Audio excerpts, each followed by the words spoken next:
Greetings, dear friends, from hot and sticky Ukraine. I know, everyone thinks that we've got cold, snow, ice here all year round. Guess what? 3 months out of the year, we have 80s, 90s, even 100s. Right now, we're sitting in the 90s. It's nice and warm. We don't have air conditioning, but we're enjoying it. No complaints here.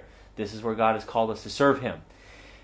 Last month, camp season started up, and I told you to pray for the camp with orphan boys that one of our local churches was doing. You know what? They started that camp, I think it was on the 23rd of June, and first day the boys came out. They were so excited. Second day it started to rain.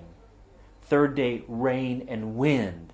In fact, it was so bad they had to cancel the camp, and those boys were disappointed. But they donated all the food that they had bought to the orphanage, and they promised that next week they're going to take them out again for a few days. And so the boys are still looking forward to that. We still appreciate your prayers concerning that.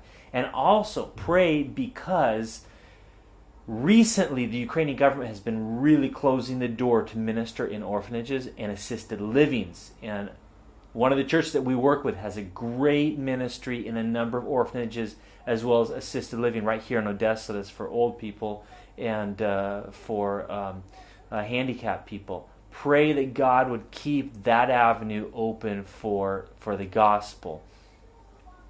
Well, a little word about the kids. My kids, my oldest three, have been in Cherkasy with their grandma and grandpa, or babushka and dedushka, as we say in Russian. For the last month they've been there, and they had a wonderful opportunity to take part in the Vacation Bible School in the church there, House of Gospel. Had about 80 kids show up. A dozen or more of those just came from the apartment building where Christina's parents live. And Naomi, our oldest, she even had a chance to work as an interpreter, so the Lord is using her in that way. We're looking forward, though, to having them back here in Odessa. They should be back tomorrow. They're coming back with Christina's parents tomorrow. Well, we also, coming up next week, we have a great missions trip that I've been looking forward to for a long time for our students in the Institute. This is a first missions trip that our students are going on. They are going across the border to Moldova, so it'll be a cross-cultural experience for them.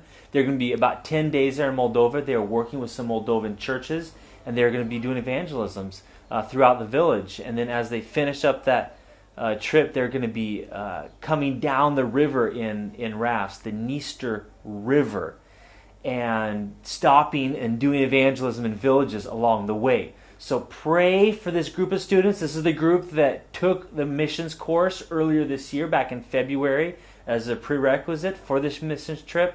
Pray that God would raise up out of that group several people who commit themselves to career missions. That's really what our desire is, to see a passion for missions within these students. And pray for their safety too as they travel. Also coming up next week, our own church here, Hope for People, has a family camp. Now, family camp, we're not going to some facility. We're just going to be camping out in the woods, in tents, near a lake, about 50 miles or so away from Odessa. So I'm taking my older kids. My responsibility is going to be teaching every morning. We're going to be there for 6 days.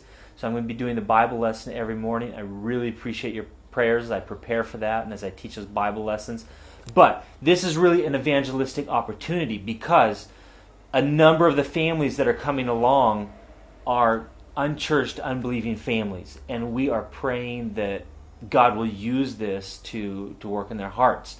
And so we've set up the lessons that we're teaching for those 6 days to be evangelistic. And we're starting just kind of chronologically with God, with man, with creation, and moving through the problem of sin, through Christ, His death, and His provision of salvation, so that by day 6, they have understood the whole message of the Bible and their need for salvation, and that they can find that through Jesus Christ. So pray that God would really use me, as well as Kirill, the other man who's going to be teaching in the evenings, to clearly communicate the Bible and the gospel message to these people, and that we would see some salvations out of this. I know that God often uses these kinds of circumstances for for working in people's hearts. Also, a little update on Good Soil. This past week, Christina actually has been working hard with some other translators. Doug Phillips, a fellow missionary who's on furlough but made a short trip here to help finish up some translations projects. One of the greatest needs we have right now is to really finish the workbook that we use for our seminars for Good Soil. So they've been working hard on that. Pray that they get that workbook finished so that we can do a printing. And also next month in August, we have another seminar coming up in Kharkov area. One of the churches is doing a camp there, and they are going to have a Good Soil seminar during their camp. So pray for that seminar as well. And check our site, check our blog. I'll try and put some pictures up there, maybe even some video of our camp. And also I will be posting some video of the student missions trip that will be happening next week. So you should see that up there towards the end of the month. All right, blessings to you all. Thank you for your prayers, for your love, for your support. Again, don't forget about us. Check out our site, sukofamily.org, and stay up to date and stay in prayer for us. Thank you. God's blessings.